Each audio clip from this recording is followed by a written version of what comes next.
2, 1. We're live. Thank you. So I'll just go ahead and we might have more people popping in, but I'll just start with the introduction. So thank you for attending today's session, all about students. I'm Patricia Sia, current president of SLACanada. SLACanada is committed to respecting our regional opportunities while taking advantage of a collaboration afforded by a national organization. Our priorities are to focus on leadership, education, and networking. Our librarian competencies provide a framework to thrive in traditional and evolving settings, or to ensure a rich career working outside the box. The future of the information profession lies in collaborating under a broader tent and in those students who are entering the profession. I encourage you to join SLA if you haven't, and to make sure your membership links to SLACanada community. There is no extra cost for this. If you are a student, the student rate is very attractive at about $10 US per year. I would like to thank our in-kind sponsor, Dysart & Jones, for their technical support. And we also acknowledge and thank Factiva Dow Jones, who are sugar maple sponsor for a year's worth of programming, including this session. We could not be providing these events without their help. I will now turn the session over to Stephen Abrams from Lighthouse Consulting, SLACanada board member and long-term advocate, supporter, and passionate voice for the information profession. Stephen. Thank you, Patricia, and welcome. First off, I'll just acknowledge that we acknowledge the traditional carekeepers and current carekeepers of this land of ours and appreciate the opportunity to share in its wealth and resources and beauty. This session is intended to focus mainly on something that all students care about: employment. How do I get a job? How do I grow in the profession? How do I set myself off in a launch pad to moving forward? And we've got some great resources here. I'm going to let them introduce themselves because they can talk about certain things that they've learned over what are really stellar careers in multiple settings. Like, even though they might currently be in one setting, they've almost all worked in other kinds of settings. So I'll start with myself. I'm Stephen Abrams, and I run Lighthouse Consulting. I'm a librarian.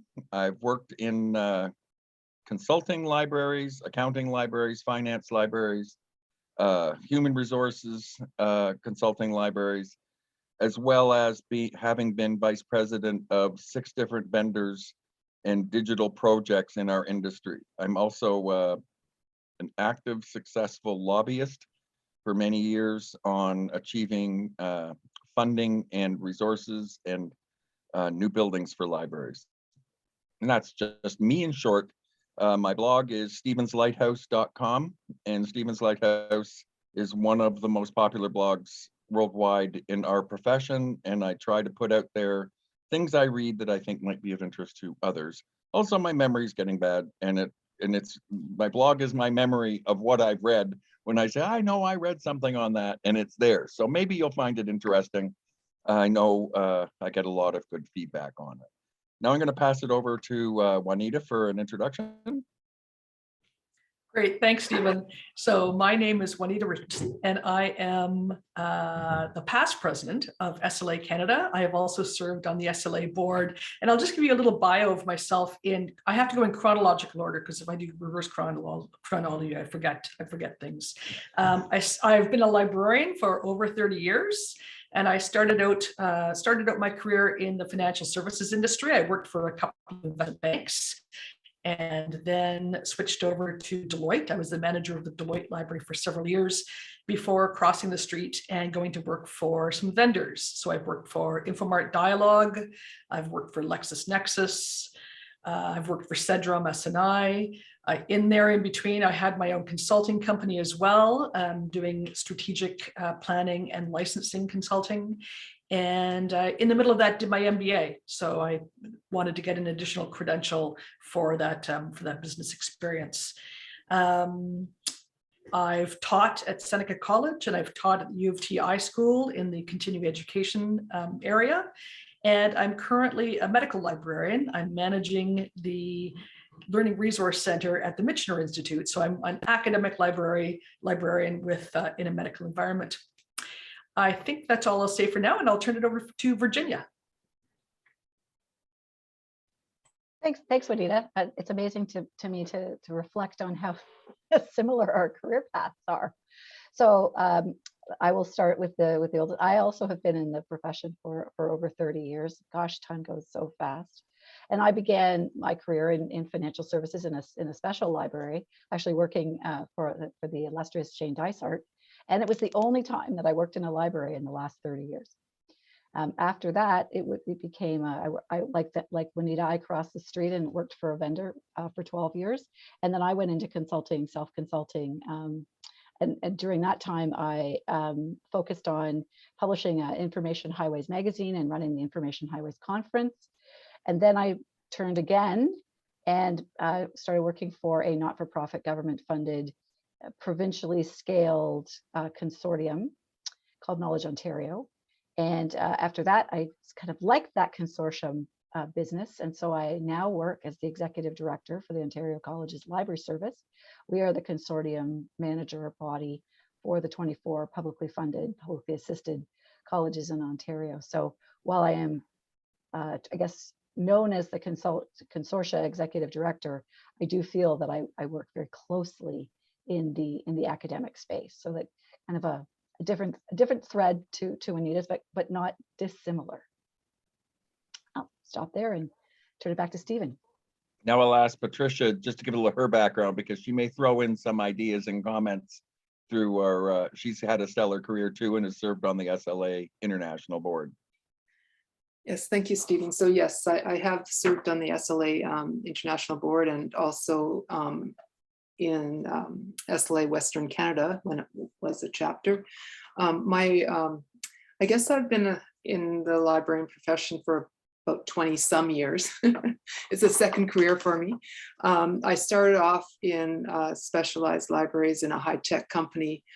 They did industrial processors. Then I went to a Crown Corporation for a couple of years, spelling off a person who went on leave, and then went to a mining company, international mining company, their headquarters in Vancouver. And from there, I went into the academic area, into a college library at Langara College.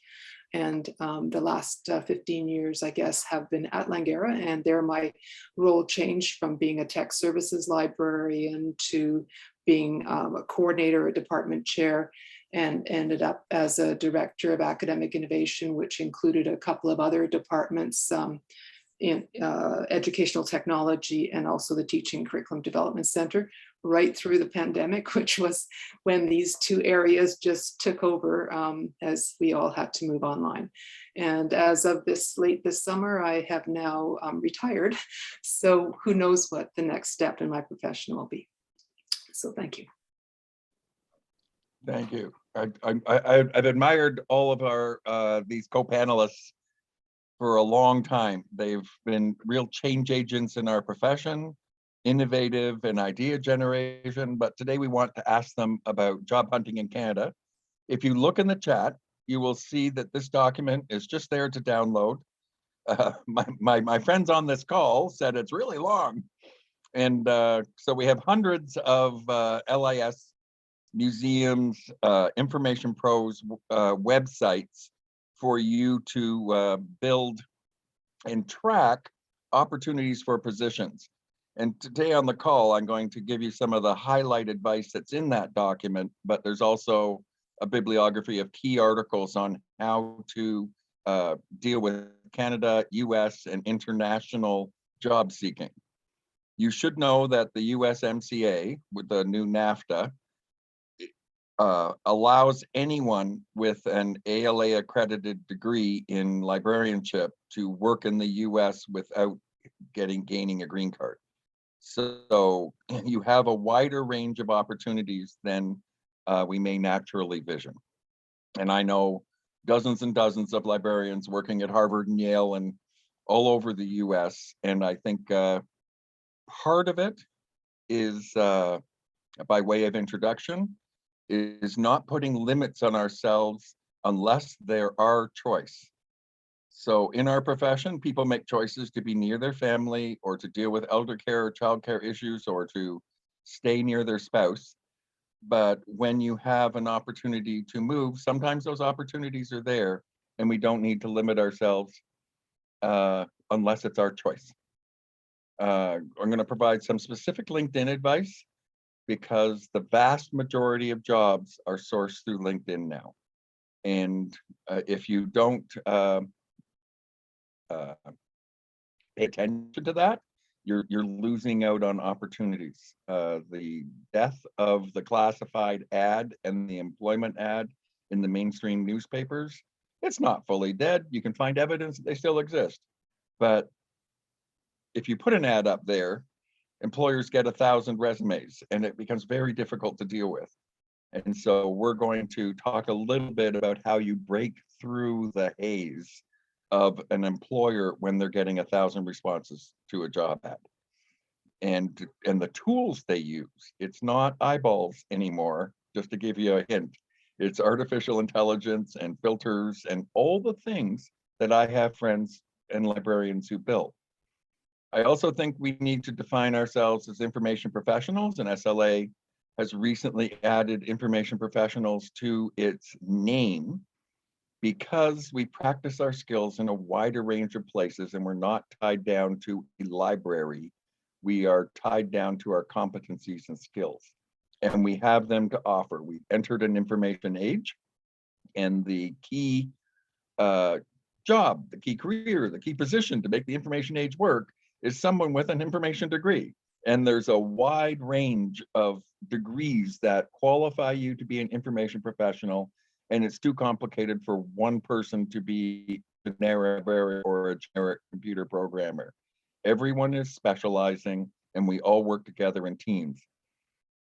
So there's some interesting changes going in our world in the opportunities that present ourselves with them, and I want to adapt your profile so that people can discover your fine set of skills. And if you use the word cataloging instead of taxonomist, the intranet business is looking for taxonomists and they don't even know it's a library degree half the time. But then they find someone, oh, look at that story that person told about making that intranet work. A friend of all of ours has made a career of moving from firm to firm and fixing their intranets because they're a morass of poorly organized information to make things findable, not searchable, findable. End users want to find, librarians want to search.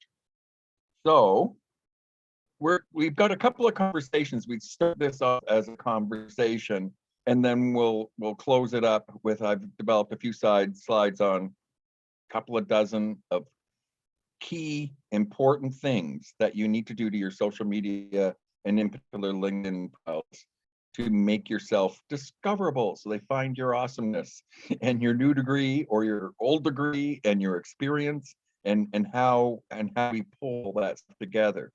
So I've asked Virginia to educate you about a major trend that's happening with blind hiring practices.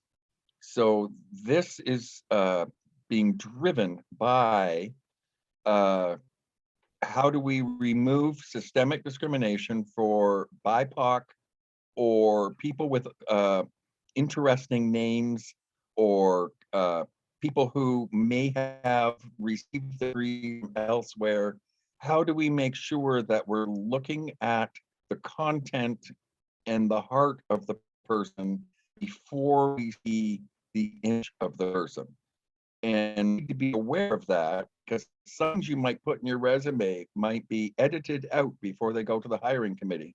So the stories you tell about yourself, unless the specific requirement that you must speak French or you must speak an Indo-Asian language or whatever, it won't show up in the hiring practices. So Virginia will describe that process that's used in her institution. It's used widely right across the board. Virginia.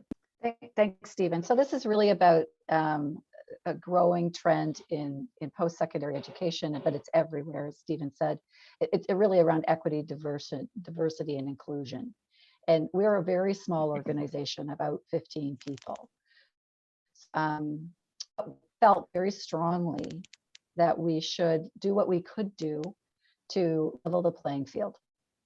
And so about 2 years ago, we started a process where candidate resumes will come into a central location, and they will be actually taken by an administrative assistant, and she is looking at names, dates, locations of academic institutions. If she feels that it's too obvious, she might black out the entire academic institution's name because it might give away a location. Just again, trying to look at people's credentials, look at the strengths that come through their work history, the strengths that come through in particularly in their cover letters, very important. Without that,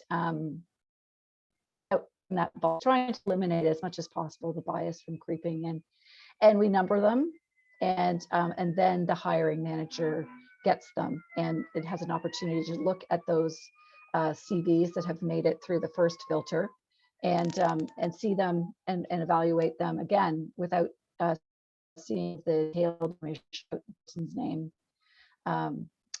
their gender potentially, if that's something that comes out with their name, all of those things. And so it's not actually until we have made a decision about who we're going to interview that we actually see the names and a little bit more information about the candidates that we're going to offer a first interview to.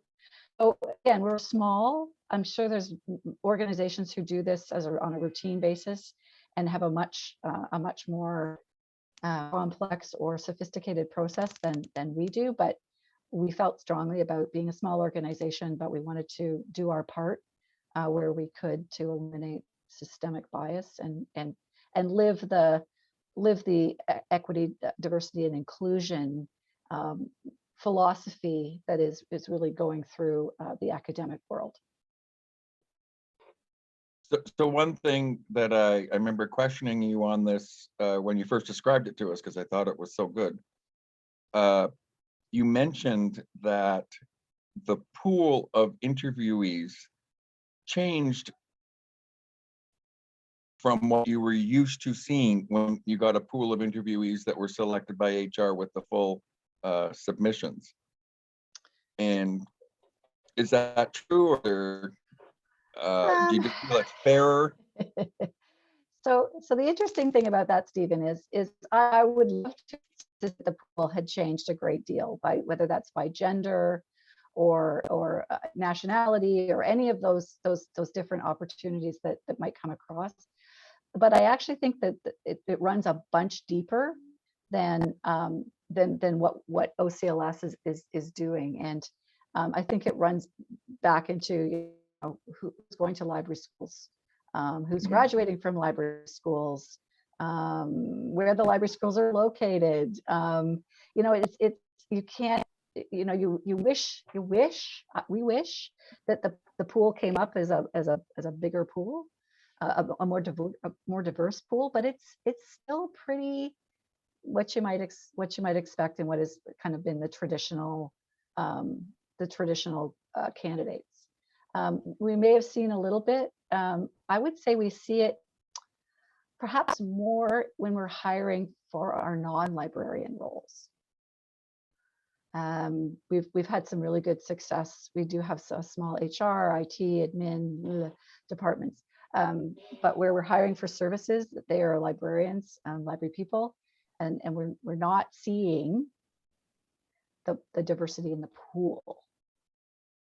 And that's very interesting. And I know that where I teach at U of T versus when I went to U of T, and I've been teaching there for over 20 years, and it gets more and more diverse as I teach new classes every year. And I think that's a wonderful thing. It's just visually diverse, but also I'm seeing diversity and important stuff like thinking styles and cultural approaches to how we address conversation and things like that. And it's been, I find the class is more fun to teach because there are more voices in the class coming from different perspectives. Well, or we'd sure love important to see that. We'd sure love to see that. Yeah. Maybe we're Juanita, too small or not attractive enough to to a broader range of talent. There could be that as well. And it is the size of the staff changes things. Like Juanita works at an affiliated institution to the University of Toronto that has a very diverse student base. What do you use any of these techniques, Juanita, or just hiring for serving a culturally very diverse learning student base, including international students and whatever? We're dealing with allied health sciences, which is a premier career attracting a lot of people. Absolutely. So thanks, Stephen. And actually, Virginia, I think that you were going to go down a road that I think that we will talk about later, and that is the kind of people who are attracted to the library science in the first place and how we can improve the diversification of our own profession. But yes, in terms of hiring practices, I have to confess that I probably employ the reverse of a blind hiring practice, because the Learning Resource Center at the Michener Institute is a pool of two. Me and one other person, another librarian. I have an associate librarian. And truthfully, it's a lot of my hiring. The last two hires have been through networking. I personally am very committed to my professional associations. I not only have been involved in SLA, but I'm a past president of the Canadian Health Library Association, ABSA, CHLA, and I'm involved with the Medical Library Association as well. So I think networking is a really important way to just encounter different people, work with different people. And that's key because you actually get on committees and work with different people, and you have a chance to engage with them professionally. And that helps you understand what kind of person they're going to be to work with, because when you're on a team of two, it's just me and one other person. That person has to, like, the two of us have to get along well and have not only complementary skills, but be prepared to work together side by side a lot. Now, right at this moment, we're all working from home, so we're not physically close, but it's important to be very collegial with your people. So my last two hires have actually been through networking, I have to confess. So they weren't blind at all. I knew exactly who I was getting with, because that person was going to be working with me. So, And sorry, there we have opposite ends of the spectrum. Exactly. There's Sorry, no Stephen, one right answer. you had another. So but yes, certainly because our student body is very diverse. We are looking for people who are going to be able to work well with a diverse population, and it's an important conversation to have, because our students come from a wide variety of backgrounds. Well, at least you've met the goal of 50% diversity on traditional genders. Gender, true. So My last two librarians have both been men. So yeah. Not that I wasn't looking for that necessarily. I was looking for a good fit, and been very lucky that way. So I want to move on to a technique that I recommend, but I also have been asked to do these informational interviews. And it's especially useful for people who are entering the field and have their academic education, but maybe not a lot of experience in a certain sector, a certain industry, a certain kind of librarianship, a certain kind of programming team or vendors. And it builds on what Juanita was saying around networking, that within SLA and other organizations, you can find people to talk to and ask them for informational interviews. It gives you practice on having those kind of conversations. That question, do you have any questions for me at the end of an employment interview? Well, those are informational opportunities, and they can show intelligence. They can show good questioning techniques. They can expose your positive personality, but also you can learn what's going on. And so I know Juanita's done these. I'm sure Virginia has as well. Talk a little bit about your experiences with information interviews. And if somebody says, like, to give the SLA a promo, if someone says they're from SLA, I do the informational interview.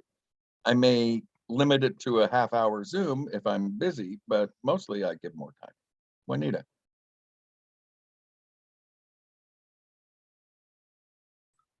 There we are. Sorry. To be quick with the trigger. I think that in informational interviews, that's really your opportunity to tell your story. And I think that I know that this is something that Virginia feels strongly about as well, that you can, in advance, think of the stories that you want to tell about yourself and highlight those stories. That really reveals a lot about your personality as well as your competency. So I think it's a great opportunity to tell stories. Virginia, I know that you were thinking about this earlier. Yeah, this is a little bit different. I mean, I will talk at some length if we get to that point about stories in your experience when you're actually in a traditional interview. But I think what Stephen's talking about are, finding it within yourself to identify leaders, people in industries where you may wish to work. Maybe you want to be an academic librarian, and you identify that there's a couple of key leaders in that field, and you want to ask them for 15 or 20 minutes of their time. And I don't know of anybody who would say no to a student who sincerely came forward and asked for a little bit of their time. I would certainly never turn a student down who asked about that. And I always feel a little bit to be honest, I feel a tiny bit honored to be asked to do that, because it feels a little bit like, wow, I kind of made it to this point in my career that people think I actually have something to say. So you should never be afraid to ask that person, even if you think that, wow, gosh, they're the director of Seneca Library. You should always approach them and ask them. And if they say no, it's probably because they're busy, but I bet you that they won't. But what I would also say is, in the line of informational interviews, is taking those opportunities to do job shadowing and to do practicums. And when you're there doing that job shadowing or doing that practicum, and I can only speak for my own organization, but when we have job shadowing students or practicum placement students, we always offer them a time slot with various people on staff, including myself. And that's an opportunity for an informational interview, right? And you should never turn those down because maybe you're not interested in what the executive director has to say, but there's a chance to practice your stories, to find out what's going on, even if it's just a thinly veiled attempt to see if there's any jobs in the organization that you're shadowing in. Never turn down or never turn your back on a possible opportunity to talk with somebody who may be able to add to your job search, to your ideas, to what you think about yourself, and validate or potentially cause you to rethink. I wanted to follow up on that practicum idea, because when we try to every semester have practicum students, both from the colleges as well as from the University of Toronto. And we always introduce them across the network. So we introduce them to people at the University Health Network, so they see they have a chance to interact with the librarians there. Just, again, broadening that network, as well as other people within the Michener Institute. So they invariably get to meet very senior leaders in an academic organization as well, because your job won't necessarily be inside of the box called a library. It might very well be as a project manager in another department entirely, or an information architect. I mean, who knows what kind of opportunities are out there. There's lots of demand for people who have information literacy and information competencies, and it might not be inside that library box. So we like to introduce people to as many different people as we can. And I also think that it's exciting to show people all different areas you can practice in. I'm sure that's approaching the majority of accredited librarians, not even thinking about other kinds of informationals. that are employed outside of library facilities. So when I worked for a publisher, we had 800 librarians on staff. When I worked for a digitization vendor, we had 300 librarians on staff. And I've never been at one of my vendor employers that did not have hundreds, not dozens, hundreds of librarians, everything from salespeople and marketing people all the way up to the CEO could be in the software industry and various places, especially those vendors that have librarians as a market. So I worked for a CEO a number of times. He carried me from various companies he was CEO of, because he'd always say, have you met our customers? Like, and my role was to take an executive team out to go meet customers and then interpret for them what they were hearing, so that they could see, well, when a library client says this, they're really talking about this in your MBA language. So I could transit between the different words MBAs use versus librarians. They mean the same thing, but we refer to cost effectiveness differently. We refer to profits and surplus differently. And there are roles for us as bridges in those organizations, on top of our roles delivering high value around the organization of information, user interfaces, strategies to market and sell, exploit a territory or a sector, so that you can introduce something in an effective manner. Those are really interesting points. And I think I want to go on to, because Virginia introduced it, the past experience stories. Virginia calls these star stories. And it's one of the key points I make later on how to upgrade your LinkedIn profile to give a better story about yourself. But Virginia, do you want to start off the conversation, and then we'll bring in Patricia and Juanita after you give your perception.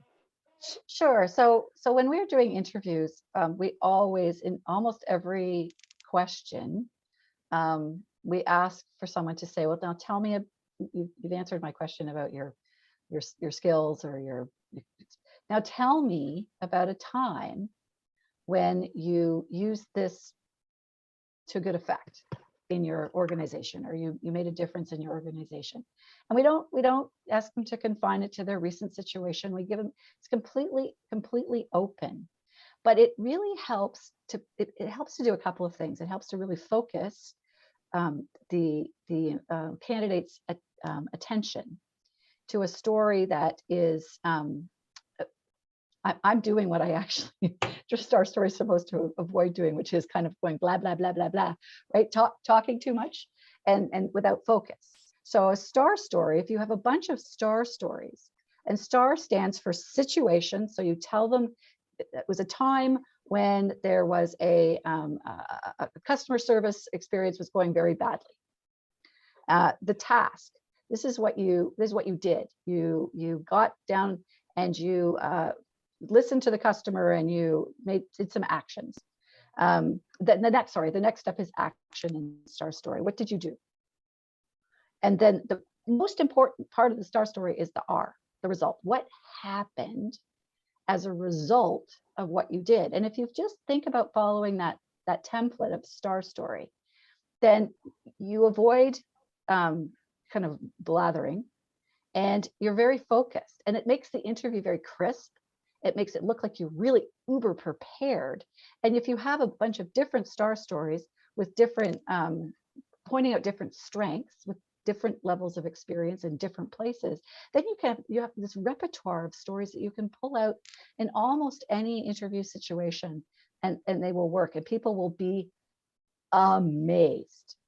And we come out of interviews and we go, nailed the star story. And that's all we have to say, nailed the star story. And it's even not so important how complex or sophisticated or, wow, innovative the example is. It's the fact that you were able to succinctly relay it in a way that was crisp and it keeps you from being too nervous, because you just keep pulling your story out. So we really appreciate them, and we look for them all the time. And always really excited when we get them, and we're always a little bit sad when we don't. So, Patricia, your hiring, especially for the last decade or more, has been around in-person customer experience in the library, because you dealt with college and university situations. How does this Star Story thing feel to you in terms of? It's a reality. Like the interview process, a lot of it is discovering skill sets, but having them revealed in a story or in what you did.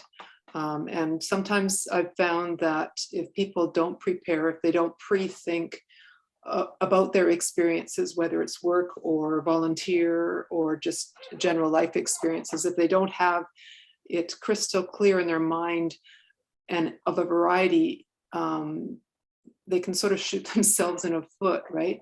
Because they get down into a rabbit hole of it. All of a sudden you're in an interview and you get on a train and you use the same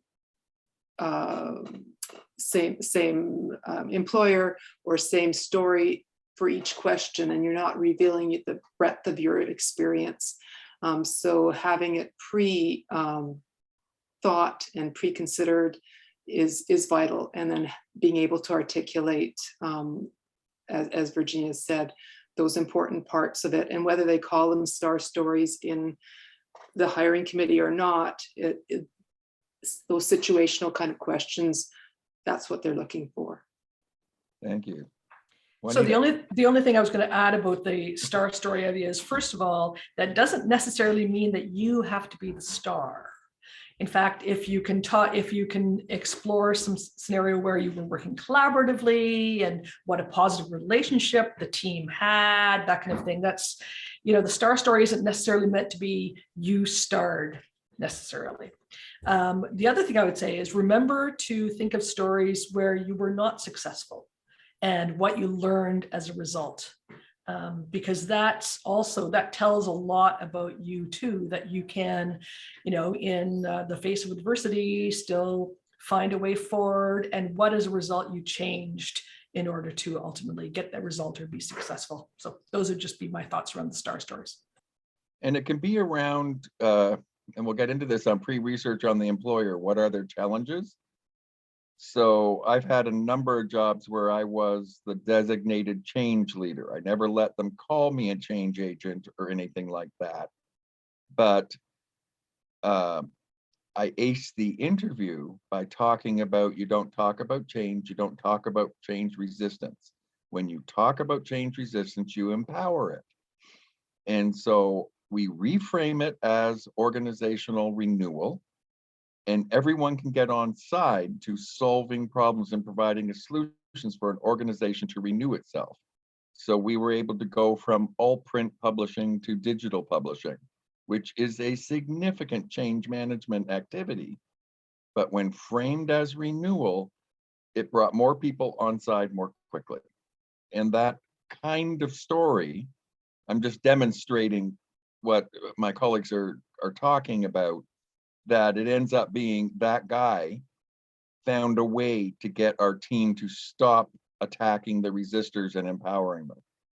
Just by saying you empower resistance by attacking it.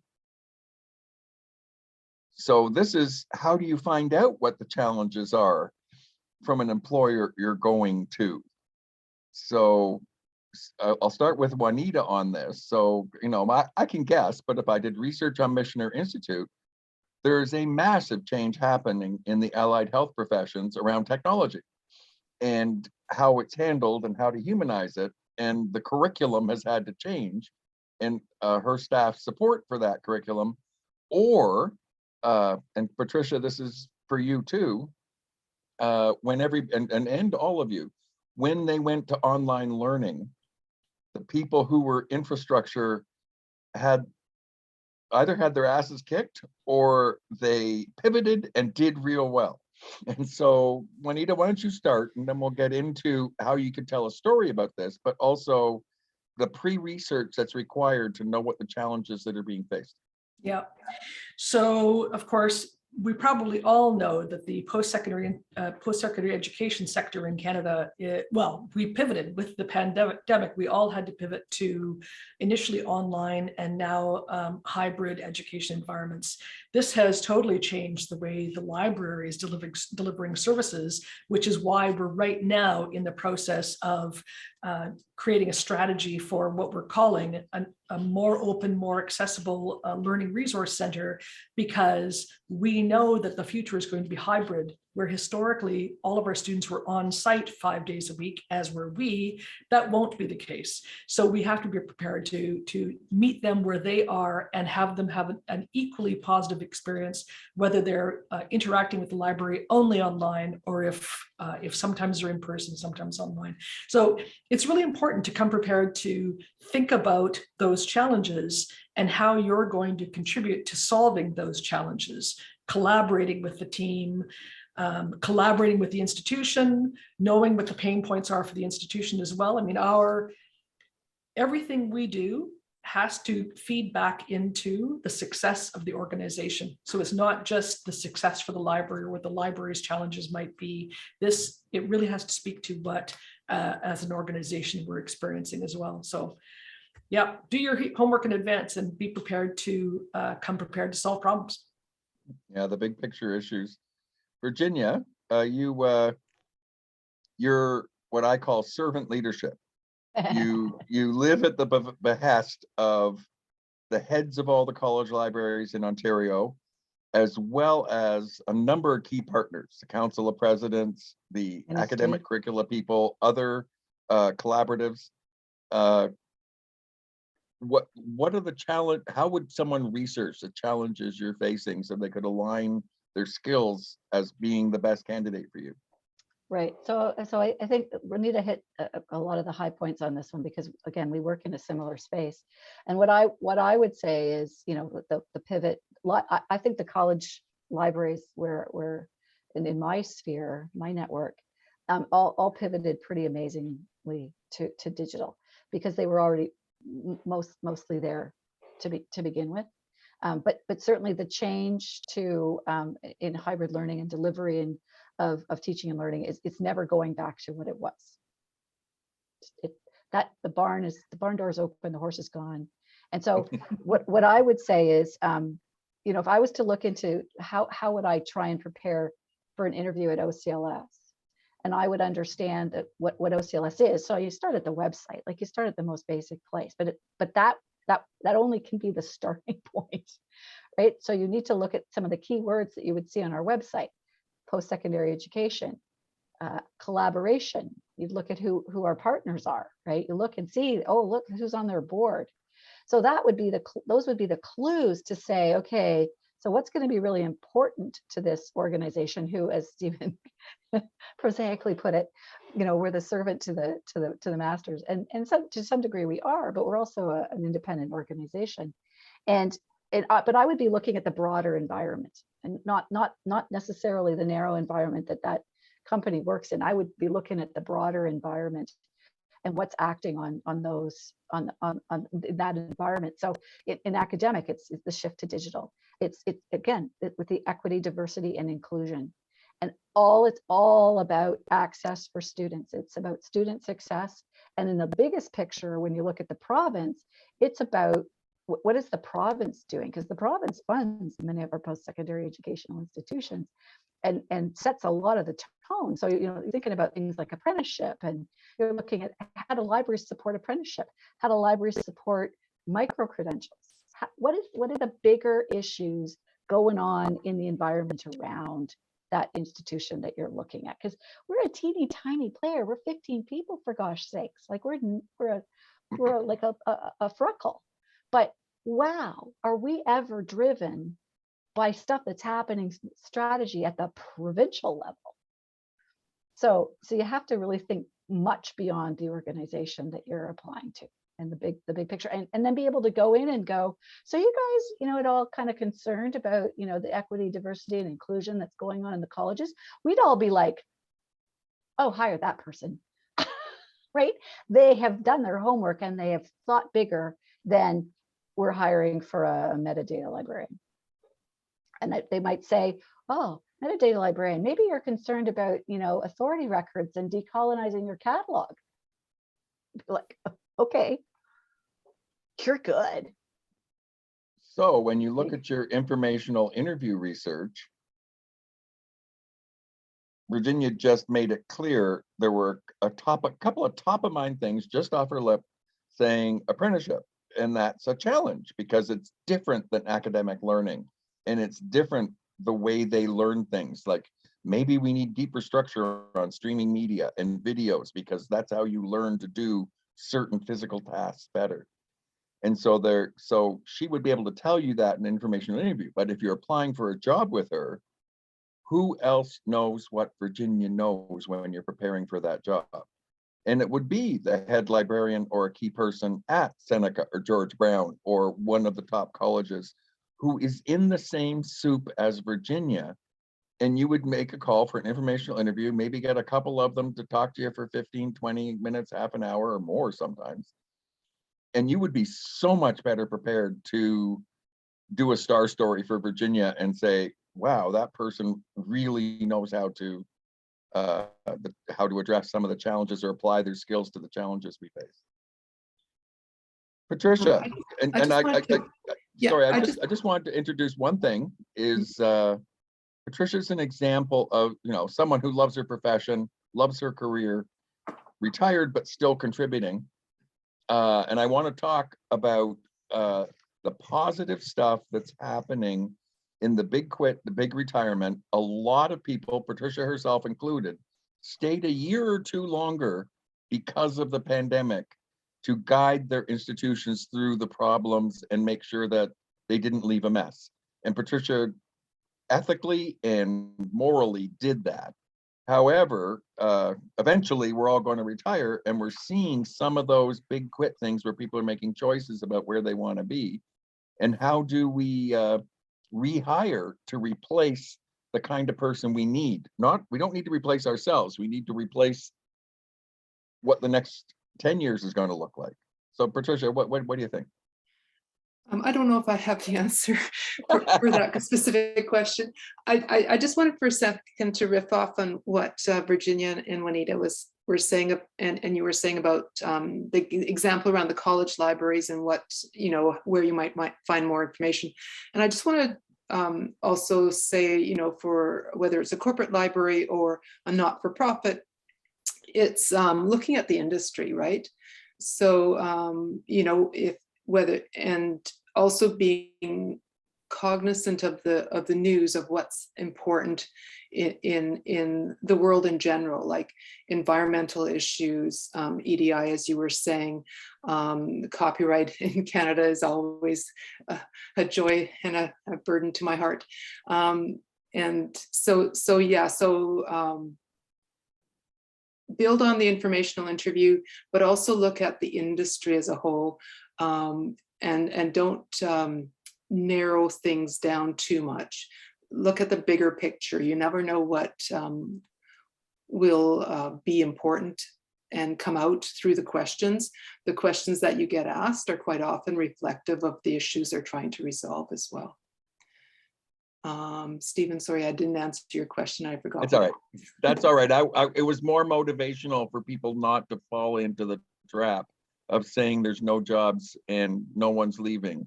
Yeah. The job ads are doubling right now, and there are opportunities for the right people. In fact, sometimes the problem is finding the right person to apply for a job and identifying them and getting them out of a place where they already are. But there are lots of top of the house movings and the scale moving up, and we've got entry-level positions appearing for the first time in years, which I think is great. And entry level doesn't mean the lowest minimum wage step. It just means that there's a credential that needs to be there, like an MLS or a records management certificate or a museum studies designation to get into that job, or Cisco gold level service. And what an entry kind of level job could also be mat leave replacements or people who are taking leaves because they are burnt out. Do take advantage of them. That's where you can really build your experience and build your connections, make those networks. And quite often we've seen at Langara, where I was working, we've seen a shift. So we've had a wave of early retirees a few years ago. We hired a bunch of people. Those people now are having kids. So we're hiring more people to infill mat leaves, which could be now 1 or 2 years in BC. They have those opportunities. So that's a good opportunity to either build your skill sets, contribute to the organization. We're always looking for people who can fill in where we see gaps or where we see things are moving in a new direction. So there are more opportunities. It might not be a forever job, but I don't think anybody's in a forever job anymore. So do take advantage of even the shorter opportunities that are out there. And the shortness isn't as short as it used to be. Most of us on this call lived through when there was no pregnancy leave, maternity leave. All of us lived through a period where there was no paternity leave, or the first introduction was 15 to 17 weeks. And now it's a year, which is a good experience. A year you get your feet in and can do stuff. And it's an acceptable resume item rather than a placeholder for 15, 17 weeks. It's cool. Yeah. So please consider contract and those kinds of pieces to dip your toe into multiple things, get the reference and learn.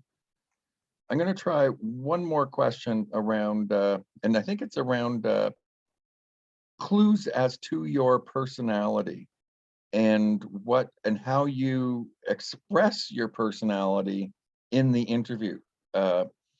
Some of the dysfunction is perceiving being professional as being cold, or saying that, not understanding that, and Virginia is going to tell a story about someone who was able to take making enough money to get through school and buy your meals, and turning it into a positive story in an interview, especially when you're coming out into our field without as much experience in the field. So Virginia? Yeah, so we're actually in the middle of hiring right now, and we had a young woman speak to us. She's a new graduate. She has virtually no library experience whatsoever. And she is probably getting a second interview. And it's because she has a long history, probably dating back into high school, of working in retail. And you know, in itself, you know, but we are a customer service organization, and we pride ourselves on being a customer focused organization. It's one of our competitive strengths. And she was able to speak to very cogently about the thread that has woven through her customer service experience, and how that actually fits in with an organization that is a customer focused organization, and was able to illustrate a couple of amazing stories, including her work at Starbucks, where they actually train their staff. I didn't know this, but I know this now, where they actually train their staff on customer service, practical customer service attributes. And so she was able to speak to the attributes of a good customer service person through the lens of her work in retail and Starbucks. And, you know, she has virtually no library experience at all, most of it's school. And yet she's risen to the top of the pack. And those are the kind of things, like maybe we need to talk about, you know, personal interests, includes your personality, that, you know, you've worked with the Latvian club or you volunteered with a sports team. There's all sorts of things that people think aren't part of professional employment that are really. It shows that you get along out in the real world. Yeah. So, so again, like in my environment, there's only two of us. So the other person is somebody that I'm going to have to spend a lot of time with.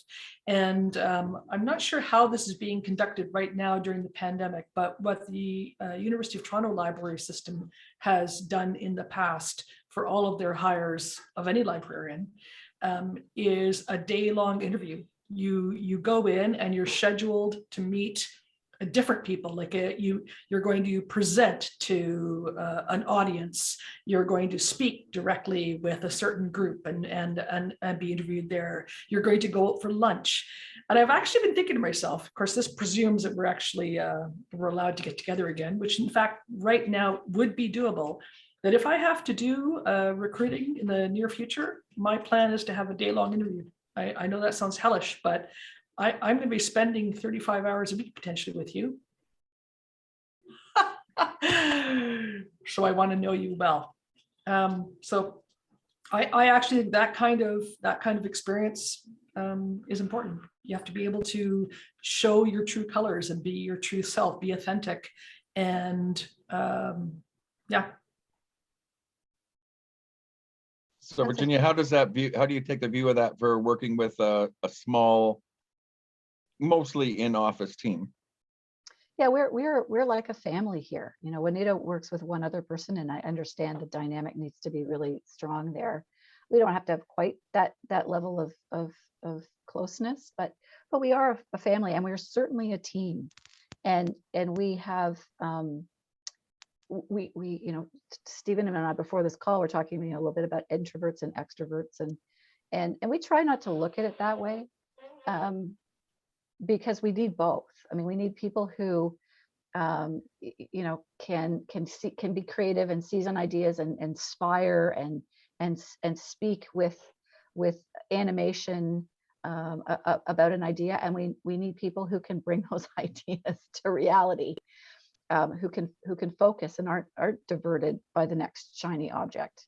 And I'm trying not to be, you know, I myself am a diverted by the next shiny object kind of person. So, and I'm not suggesting that extroverts are like that. And it's not, there's no black and white here. But, you know, it doesn't matter if you're an introvert and you like to have focused time to work on things, and that's how you are most productive. Tell us about that, because we need people on our team like that. We need everybody on our team. We need different perspectives. We all sit on a different stripe of the beach ball. And so if I'm on the white stripe of the beach ball, I want someone on the red stripe of the beach ball, and I want to know that I can rely on them. And we are small, so we do need it to be a tight team, and that there has to be a lot of trust, a lot of explicit and implicit trust that has to be earned. You can't just buy that, but it has to be earned as a member of the team. And even a big organization has small teams, right? We can't all work. A big organization would never be able to function if it didn't have small work teams. And so we really are looking for people with diverse opinions, diverse skill sets, to bring color to our beach ball. So I just want to pick up on that, Virginia, because I don't mean to suggest I don't mean to suggest that I'm necessarily looking for a clone of myself to be somebody that I'm going to get along with. In fact, very possibly the person is going to be quite different from me, because my colleagues know that I tend to, you know, like I'm like, blah, blah, blah, blah, blah. Like I think by saying it out loud. And what I need is a foil and someone to challenge me and say, let's think through how that would practically work. I like that. I mean, I need to have diversity of opinion, and that's what I'm looking for. Someone who's going to be able to be the foil and collaborate and think with me to figure out how we're going to solve problems. Mm-hmm. I know exactly what you mean, because I'm similar. I think out loud, and it's, you know, people saying to me, well, Stephen, that will only work if all the humans in history behave differently. Like, here's the reality. Oh, okay. Need the challenge. I think I'm going to ask one last. Oh, sorry, were you going to say something, Patricia? Yeah, I just want to sort of riff off on what Virginia and Juanita were just saying. And so I sort of have just come from an environment where we are larger than the 15 or 5 people, and we do have different teams and different groups, and we do hire for a diverse personalities, diverse interests, diverse ways of working, because you don't want everybody to be the same. Then you get into groupthink and you get, if everybody's airy-fairy, you'll never get anything done, and vice versa, right? So if you have people that are just into the details, you'll never get the big picture.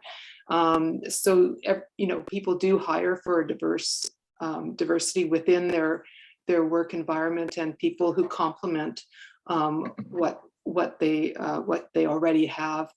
The other thing I was just going to do as another example is in a fairly recent hire for our staff, we interviewed some people, and one of them was a former chef. So he worked in a restaurant, totally burnt out, had some issues, but was coming back and was wanting to work. And because he was in our borrower services and our circulation department, where you are the front facing, you do encounter sometimes more challenging and challenge people. Like you get the hard questions, you get the pushback. He's a perfect fit for that kind of role, because he's not a pushover. He's been able to triage and deal with teams and staff. And so I just want to say that your past experiences could be quite varied, and there could be a role for you, and it just augments your learning.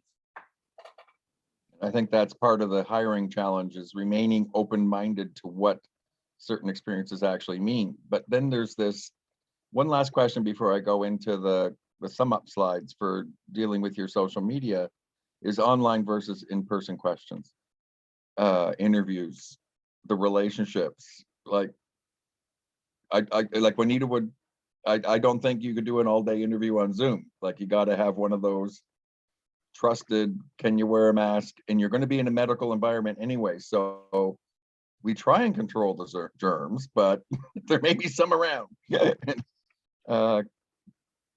What's your experience with online, the Zoom interview, Virginia?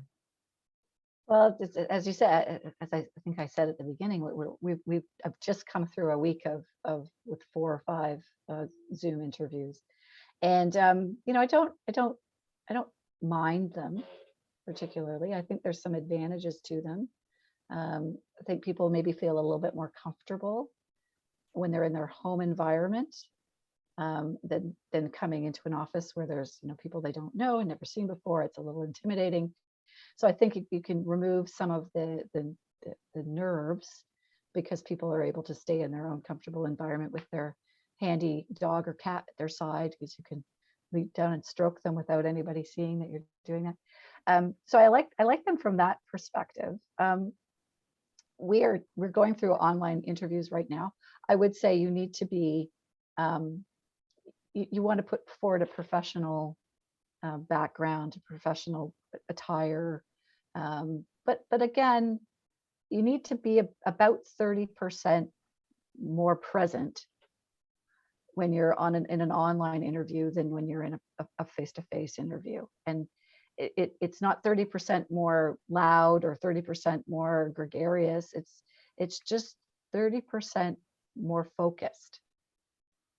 When you're in an online interview, you're really carrying a bigger ball, and the focus is like there's nothing else to look at.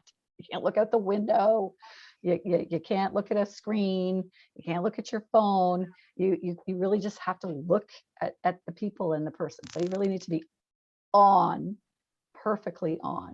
And so that kind of dichotomy between being a little bit more comfortable at home but having to be perfectly on. We have toyed with, and I'm not sure how it's going to end up, but we have toyed with having our second interviews in this round of hiring in the office. We've put a vaccination policy in place, and our workplace is very safe. And so we floated that idea to the candidates that we're looking at, and all of them have said that they are willing. I'm not sure whether we'll go 100% through with it, but we've put things in place to make that possible, because we think that it's important to, again, in our small environment, to see, I've said, see the whites of their eyes. I don't think my staff really like it when I say that, but I've said it anyway. You know, just to sort of see the whole person, and see how they carry themselves, and how they handle something a little more stressful. But I'm not sure whether that's going to happen for us right now. So you kind of live with what you can do within the constraints that we have. And so when she says some techniques for 30% more, there is stuff I've been trying to model on this call. So I've framed my face bigger on the screen so that I'm not a little Lego figure off in the distance. I've got my O-ring lamp on so that my face has definition. I'm nodding, I smile. A lot of us are uncomfortable seeing our own face on the screen, me included. A lot of people they're saying, oh my God, I need a haircut, or my beard needs trimmed, or look at all those wrinkles. And you need to dispense with that and say, okay, I'm present. If you find looking at yourself after you framed it all up, take yourself off the screen, but I would recommend not doing that, so that you're nodding and you're engaged, not interrupting or whatever. What would you say, Juanita? You've had to do a lot of Zooming from your northern home. I have, and I've actually been involved in several interview panels over the past year as well. I think that your tips are bang on, Stephen. You know, and I'm going to be as pedantic as say, you know, try to make sure that you have like a good space that you're going to be able to be clearly heard. And if you have intermittent internet, find a different place to do the call from, because there's nothing worse than trying to interview somebody who's going, that doesn't work. Like, so, yeah. Yeah. My internet provider has been giving me pods, and it made all the difference in the world, because both my wife and I work from home, and it strengthened our internet so much so that she can teach her classes and I can do quick Zoom calls. It's so important. And just think about it so that when we look at these Zoom calls, the likelihood in a Zoom call that you'll get a more structured interview is true. So try and predict the questions, because someone can have a piece of paper in front of them and go through it pedantically, especially if you start with HR before you get permission to go to the real person. And HR can be a gatekeeper on a number of this stuff. So just be aware that it is not unusual to have to go through 3 or 4 interviews, and what I call gang interviews in academic settings, which for sometimes union reasons, sometimes equity reasons, can have very structured questions that have to be identical for every interview. So they're not given a lot of leeway. And I'll just follow up on that at my former now former place of work.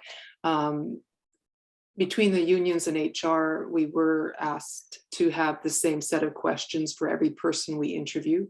Of course, you know, many of them are situational or more open-ended questions, so they're not just the yes or no. What we have done in this past year is we've actually provided the candidate with the questions as they come into the Zoom meeting. So there is a bit more equity so that they can see the written as well as hear the verbal questions being asked. They're not given, you know, 10 hours to prepare or anything like that. It's sort of as they get asked, you get a written in a Zoom chat as well as the verbal. Yeah, and I think in this call, I don't know how many people will be showing up there. I'm sort of the bad example of you know, I'm sort of in the dark. I've got my little bobblehead in the background, whereas Stephen is much more present, as is Juanita and Virginia. So it does make a difference. But if you want to protect your privacy, you can do what Patricia has done And of course, she's on the BC coast full of rain and floods. So she has this dark storm cloud from her. So she could make a little joke about it. But it means that people aren't seeing into her home. And that might be a proper thing to do when you don't want people to see your stuff. And you want to reduce your risk. But it's still also nice because she's got a good internet connection where she doesn't digitize around her head whenever she moves. So these are all little tips to be aware of, that you don't want your face going squidgy, or if you're doing green screen, suddenly be wearing a green tie and having part of your body missing. And so I'm just going to thank you all. This has been a lovely discussion. I'm just going to quickly go through a couple of the tips that are in the document. It's in the chat.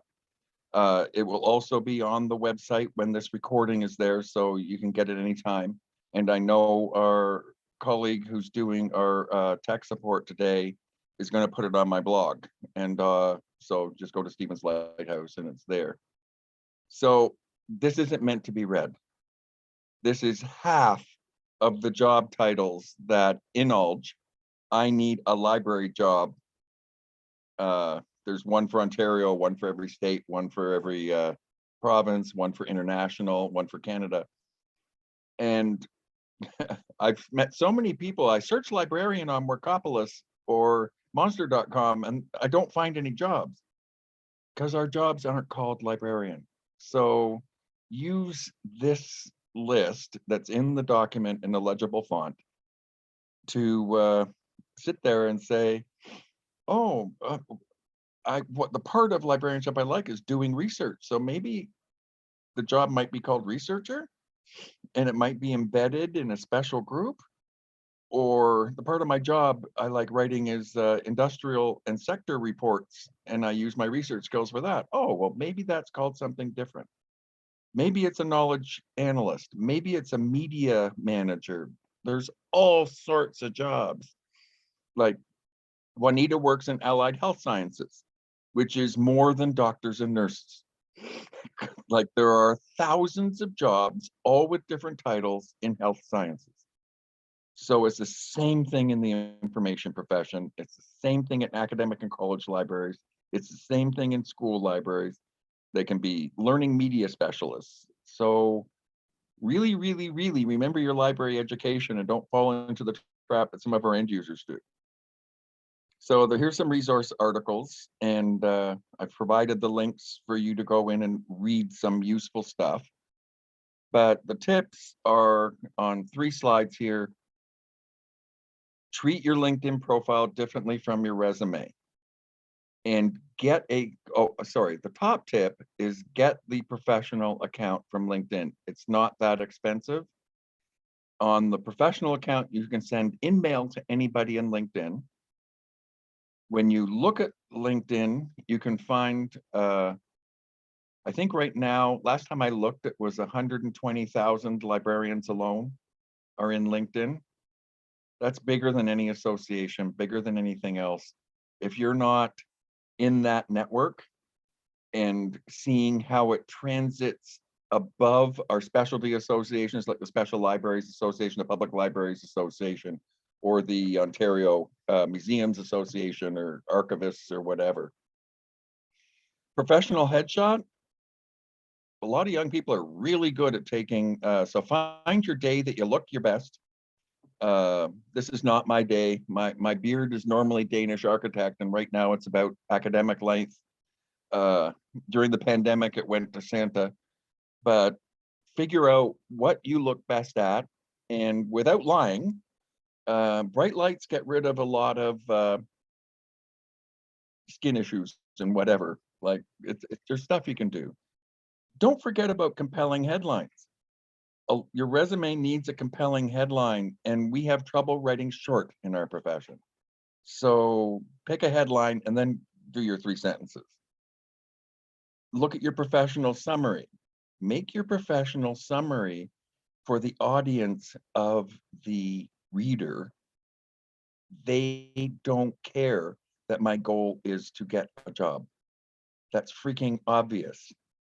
Make your professional summary is, I want I want to work in an organization where I can grow as a taxonomist and make a difference in society or access or social abilities or whatever. Make sure that you're writing your professional summary that is crafted in somebody who wants to have you help implement part of their mission and vision. Can I just interject a comment there, Yep. Stephen? Somebody, when I was actually applying for the position that I currently have as executive director, and I because it was the nature of the position, I used a recruiting consultant, and she said that little top line, those couple of lines at the top of your resume are the most important real estate on your entire CV, and that you really need to spend a lot of time crafting those top three sentences, because that might be all anybody reads.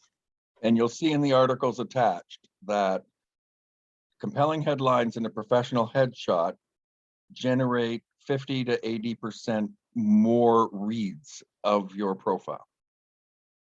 So, if you just have your resume there and it's plain and vanilla, not there. When they read it, use the advanced search filters so you can find connections. What's the company is your ideal company to work for? And then what companies are just like them? You can say, I'd love to work for Microsoft or Google or whatever, but the majority of the jobs are going to be in Microsoft's and Google's partners. And they're going to be more interesting. Customize your invitation request. Don't use when you use the in-mail to contact an employer for an informational interview. Make sure it's personalized and not just your cover letters for a job. Be active on LinkedIn. Make a little blog. Build it inside LinkedIn. Say, I found an interesting article and here's my comments on it. So you show that you think. And request recommendations from current or former managers and colleagues. Use the job filters, set up the alerts. Don't become a destination searcher. Have it come to you. And it's really fine to get that up. Keep your profile up to date. This is often the case with students where they leave their college and go back home and live with mom and forget to update their address or their local phone number or the alternate phone number where there's another answering machine. Highlight the recent experience because people look for recent experience and it's probably where you want to be, or highlight your favorite experience that you want to do. Let people know you're available, but don't say I need a job. Say, and the people you want to let know are people who you have a direct relationship with. Individuals, you've got their business card. You've met them at an SLACanada event, or you've met them at a conference, or they're colleagues from school and they just got a cool job and you say, okay, well, what'd you do? I'm looking for, my contract is up in 6 months in this maternity leave. Let's do this. Ask for an introduction to someone for an informational interview. See if someone knows someone who knows someone who you'd like to do the informational interview with. It warms it up. And have a first degree network so that you're only 1 degree of separation from people. On this call, I know that between the 4 of us, we are only 1 degree away from any important person in the information sector right now. We know a lot of people. It might be just a friendly colleague reaction. They might be close friends, especially in the vendor space or the academic space or the author space. It's good. And then look at alumni who are associated with your things. Get involved with the LinkedIn professional groups. SLACanada has a group, but it could just be the archivists, it could be the museum professionals, it could be the Cisco network people, all the things that we care about. And then set up job alerts. And this requires you to have the LinkedIn professional thing, but you can use the resume assistant, have a default resume that you can adjust. There's interview preparation things, and you can view all applications for easy apply jobs, and you can use the in-mail. Make yourself memorable with great stories. Craft these stories. Just think about something that you would tell friends around a beer or a coffee and say, you know, when you're complaining about someone at work, when you're in the middle of it, go back and review that story and say, well, this is how I addressed that issue at work where someone was driving me nuts enough to tell my best friend that they're driving me nuts. And then you say, oh, I addressed that by having a conversation with him or her, and we were able to use headphones because they were playing their music too loud. And it shows strength and courage. It doesn't show whininess.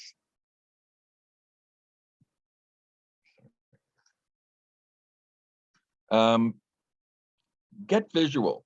If there's one thing our profession has as a weakness is we love text and long sentences. There's nothing wrong with putting some pictures up of yourself, giving a speech, leading a seminar, even when you're leading a group in a presentation to a class that you've given. It shows that, you know, you've planned out that one of your friends or one of your colleagues, fellow students, takes a picture of you and shows, oh, they look really good there. And all I'm seeing on the Zoom interview is the headshot and the little poster stamp. But here's somebody who presents well to a public audience.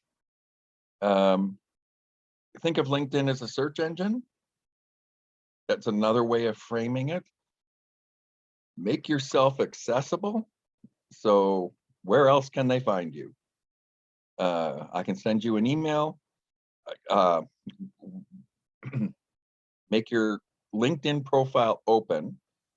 You do not need to put your home address on it if it's a safety issue of concern to you, but you can use a specialized email address that you forward to another one that allow you to receive offers or questions or whatever. So just be cognizant. Every information professional should, and if they don't know, should know how to use digital services so that they can engage without being unsafe. Clean up your other social media profiles. So earlier, I think I said, do the vanity search. Go find out what you've forgotten from when you were 15 and drinking in the field, or whatever thing you did. You know, there were things up on the internet that weren't a big deal, but they were Halloween costumes, and it wasn't a culturally insensitive Halloween costume. I was, however, it made me look like an idiot in terms of any search. So you can take those things down. Add keywords to your profiles. This is one of our skills. We know how to do keywords, so make it so that people can search you. And set up a LinkedIn vanity URL. The URL you're given is really long. You know, you can set up a linkedin.com/your name, and it's easy to tell people or easy for them to remember. Another challenge is making sure you're using LinkedIn to tell a story and building your personal brand. Are you branded as a librarian, which is pretty generic, or as a programmer, which is pretty generic, or are you branded as an intranet taxonomist, or as a museum curation professional, an exhibits professional? So be very or a health reference librarian. There are specialties that might be your goal, or they might be the honest truth you have experience in. Know your audience and what keywords will get their attention. When you're applying for special library corporate jobs, they don't use library lingo. They don't say they want to hire a cataloger. They might say, I need someone to fix our intranet because we can't find anything. So what are the words that say that? Use accomplishment-driven descriptions. Don't just say you did something. Use action verbs and then show the solution you did. Buzzwords are different than professional jargon. Professional jargon says you're a professional. It's a doctor's LinkedIn account should use the real word for the disease and maybe also the non-real word, the common term, but you're not going to look like a professional if you're using the the incorrect term that other professionals use who would be aware of that. Focus on the hirer's needs, not yours. I need a job is not what you're saying. You know, I need to help you, might be. I can solve your problems. Those are all fine. Don't forget to add links and media from your work experience. If you've built a website, if you've done a presentation and it's up on SlideShare, if you've done YouTube story times, if you've done curations and of a museum exhibit, put them up there so they can link out. Some employers won't go into those, but most will, especially when you're talking the smaller startup kind of employers. Don't forget your licenses, your certifications. There's a lot of certifications out there now that you might have taken through your employer. So you may have been through the cultural sensitivity training. You may have been through AODA Disabilities Act training. You may have been through anti-harassment training. All of those, we just think, oh, there's something I did because it was required by my employer.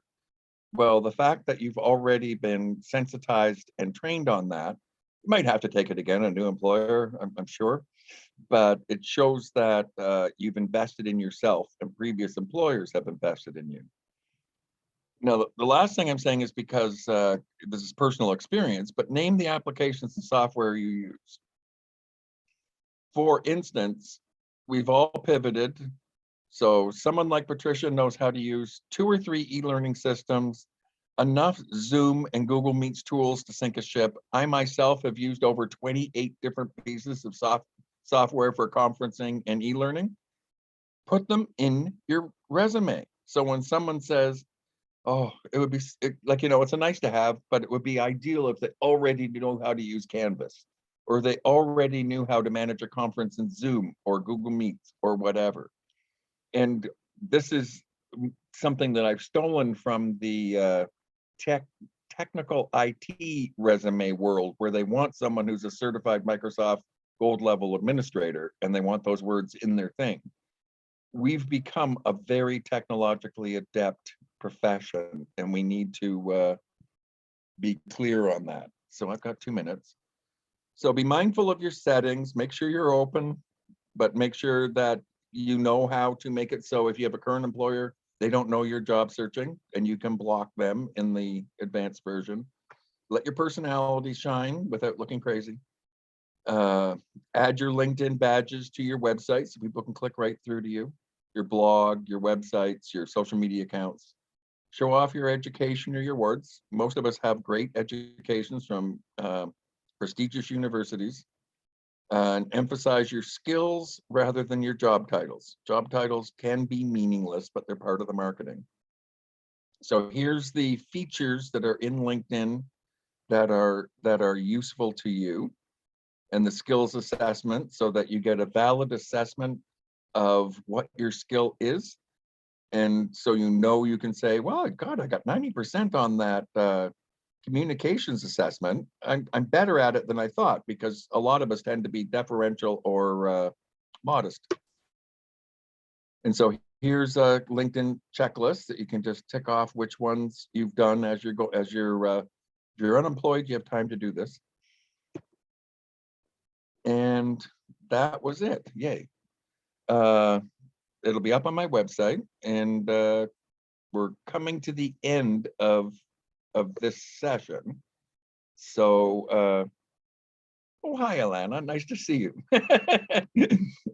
This recording, we've had a pleasure creating it, and I'd like to truly thank our panelists. I'll ask Alana if she has a question, but Virginia, Patricia, Juanita, and Brian, of course, who's eating his Thanksgiving turkey down in Illinois.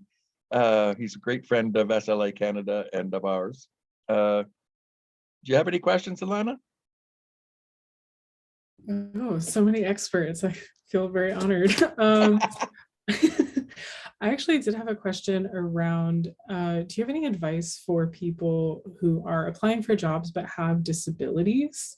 And sort of how do you handle that, sort of like either on LinkedIn or in interviews, or Any suggestions around that? I'll start. In Canada, but not elsewhere, it's unlawful to ask. But there's a difference between obvious disabilities and whether it affects your ability to work. So employers are required to make accommodations and not allowed to make their decision, but in reality, we know they do.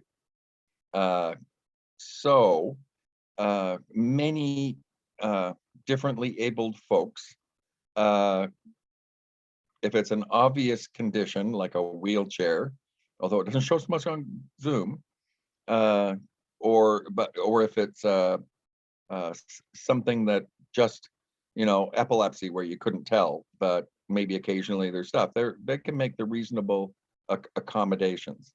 And so I think that being honest in the second interview, not the first, is where I would put it, because I think honesty is a valued trait.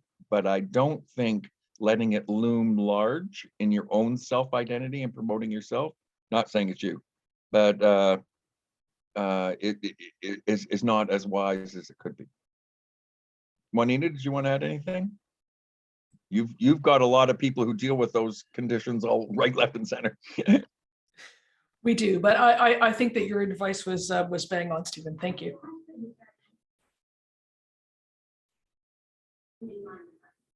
Patricia, Virginia, did you have a comment for Alana?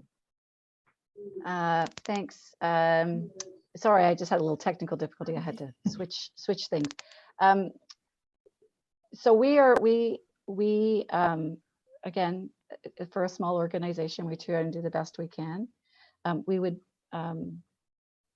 always offer accommodation as far as we can, and we don't necessarily look at what the letter of the law says. We would always try and go beyond that as we can.